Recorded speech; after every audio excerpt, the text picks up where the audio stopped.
Of course, you all know Elmer Yanga,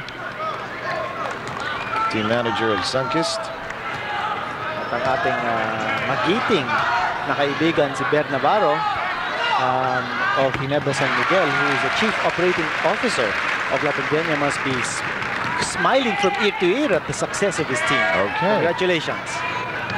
Of course, let's shift the attention to Elmer Yanga. After all that has happened, yung Asaytono issue, nothing would please him more than a victory here tonight to sort of silence some of the allegations, mga usap-usapan ika nga tungkol sa feeling ni Nelson Asaytono sa kanyang kupunan. Well, actually, cause for congratulations then for Elmer Yanga because nabuo niya yung kanyang team. Actually, no? For a while, maraming nga nagsasabi na itong Sunkist team was on the verge of breaking up. But, well, he's not a executive of the year for nothing. Ito si Elmer Yanga was able to calm his players down at sabi niya, matagal pa itong labanan sa All-Filipino Conference. Ang kailangan magkaisa. In the meantime, Ginebra San Miguel is called for a technical foul. Ikalawang beses na nilang i-violate ang illegal defense rule. At nice lang natin ipaalala sa mga late tuners natin na nagwagi ang Pepsi, or rather ang San Miguel. Linawin natin, nagwagi ang San Miguel laban sa Pepsi kanina, 95-86 ang bilang natin doon. So ang Pepsi, ang record nila ngayon ay 1 against 7. Ang kanilang tanging tinalo ay Ginebra San Miguel ng first game nila. So ang Pepsi kanina may chance manalo kanina kinito eh. Totoo, they just run out of wind towards the end. In the meantime, the Orange Juicers have outscored Ginebra so far 5-2 here in the first 2 minutes or minute and a half of this third quarter. EJ File on the receiving end. Sumilip sa loob, Kumatsi Gayoso, hindi matanggap ang bola. Ang shot clock ay bumababa sa 6. Harencio, binigay kay Aquino, may foul. Parang kulang yata sa intensity ng Ginebra San Miguel here opening the second half. Could be a case of complacency after opening up a big lead in the first half.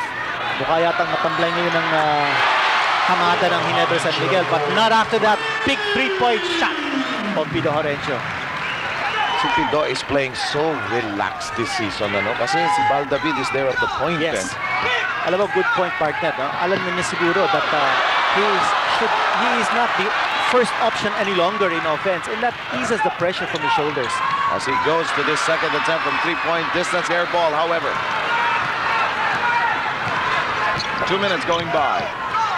Inside toss. Eric is forced to dribble out. Balik ang bola kay Vergel.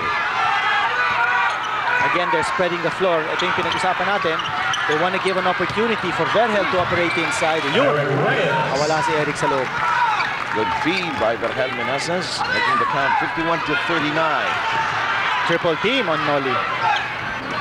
12-point advantage para sa Ginebra San Miguel. Narito si Gayoso, binigay kay Marlo Aquino. Tangan ng bola ng isang kamay, labas kay Pido. Isa pang asinta. Bang! Double! Defense of Sunkist collapsing inside, allowing Harencio to take the shot from the outside.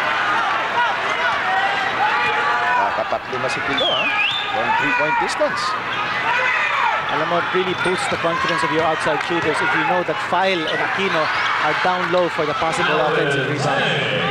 Alvin Teng knocks one in. He has 4 points. They also played well against Ginebra the last time up, 20 points. Well, nakita natin kanina, ito si EJ File, napasahan ng bola. He was still in the backcourt. Sabi siguro ni File, ba't ako pinasahan? Nakawala. Oh! Big man blocking another big man. Hindi higante yun. Salpukan na higante yun.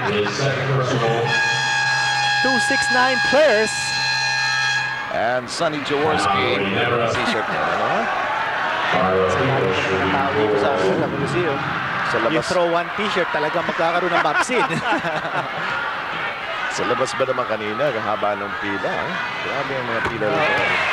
Well, tuwing naglalaro ang Ginebra San Miguel dito sa All-Filipino Conference, you can expect a full-packed Coliseum. In fact, balita ko, ang dami ng ticket reservations for Ginebra's next game. That's next Tuesday sa Cuneta against San Miguel Beer. Ang aking kaibigan, si Yoli Bautista, nakalinya na yata para makapanood ng game na yun, Ginebra versus San Miguel. Well, that's happening at the Cuneta Astrodome, our other home as far as the league is concerned. Victoria got a good feed from Vergel Meneses.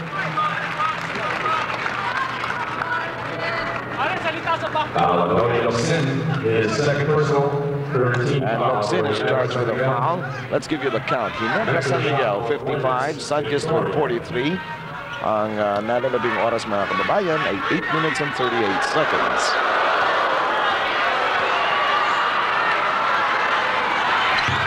And Berhel Meneses so far in the game has issued 5 assists. One of the strong suits of his game over the last 2 years. His increase as far as the assists are concerned. Samantala, narito si Locsin. Kaantabay sa kanya si Reyes. Libre si Gayoso. Ayaw pumasok. Rebound. Nasa kamay ni Boybits Victoria. 3-on-3 basketball. Victoria, sabi niya, I need help. Binigay kay Berhel Meneses with a 15-second shot clock. Meneses. Blocked. Tinawagan ng traveling on JV Gayoso. Watch this again. Ang ganda ng iwas na ni Berhel nun ha. Pero ito, blanca. Sinampayan. And ito si JV Gayoso was called for the traveling. Gayoso not having a good offensive night, mga kaibigan. He's going 0 out of 5 sa larong ito. Oh, you know, JV Gayoso did everything defensively. Just a great shot by Berhel Meneses. 15 points by the aerial Voyager. Ito si JV Gayoso is a strict shooter. Meaning to say that if he's hot, he's hot. And if he's not hot, palagay ko sunod-sunod din ang mga mintis niya. And so far in this game, gaya ng binanggit natin, 0 out of 5 for Gayoso. Shot clock reduced to 4. Locsin. Marlo. No. Foul. Yes. Pasaw foul. Height is might. Yes. And I guess that is the reason why Sonny Jaworski likes to play yung kanyang dalawang higante at the same time.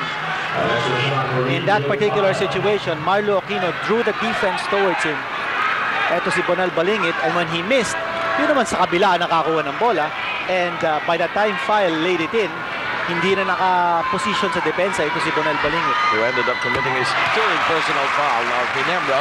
Alam mo, ang labanan sa ilalim parang 2 against 1 eh. Oo, actually. Kanya, palagay ko, kailangan ng tulong ito si Bonel Balingit to fend off the Twin Towers of Ginebra. 12-point lead by the Sonny Jaworski crew. Tapped away. Now, a question siguro kinito. Itong mayroong kang Twin Towers, will this affect the way teams are made up or the way you choose players in the future in the PBA? Alam mo, depende sa chemistry because alam natin, yung Santo Lucia, meron din silang Twin Towers. No? Si Julian Pot at saka si Kenny Sespino. Depende rin kung sino magdadala ng bola eh. Locsin breaks loose.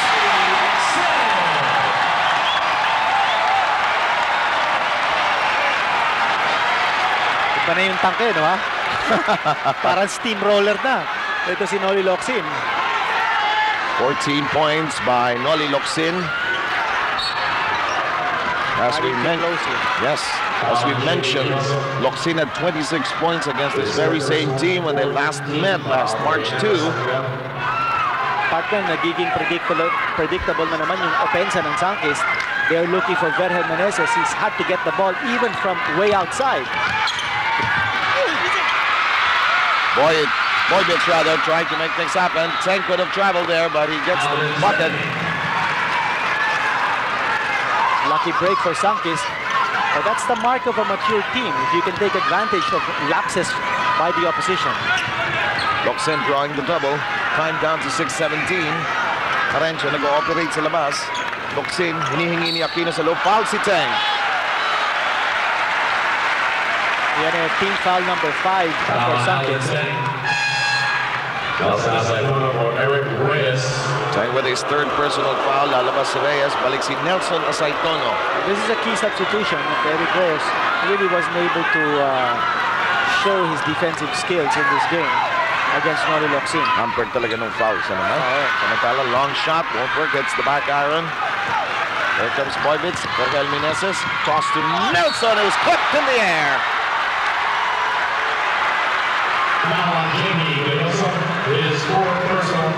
Apat na si Gayoso. Parehong kupunan. 5 team fouls.